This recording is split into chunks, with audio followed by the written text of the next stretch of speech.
এভাবে আলু ভেজে রাখলে মাংস রান্না করতে অনেক সুবিধা হয়। আর আলুটা সবসময় আম্মু এভাবে সিদ্ধ করে নিয়ে সুন্দর করে ভেজে রাখে, তাহলে ভালোই হয়, তাই না? মাংস কষানো হয়ে গেলে এখন ভাজা আলুগুলো দিয়ে দেবো। আলুগুলো ভেজে রেখেছিলাম সেগুলো দিয়ে দেবো এখন। আলু আর মাংস দিয়ে রান্না করলে খুবই ভালো খেতে লাগে। আর বড় বড় রসুন যদি থাকে তাহলে তো কোনো কথাই নেই।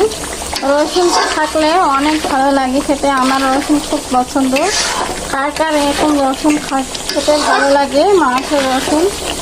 বিশেষ করে তো আমাদের বাসায় আমি আর আমার আব্বু খেতে খুব ভালো লাগে।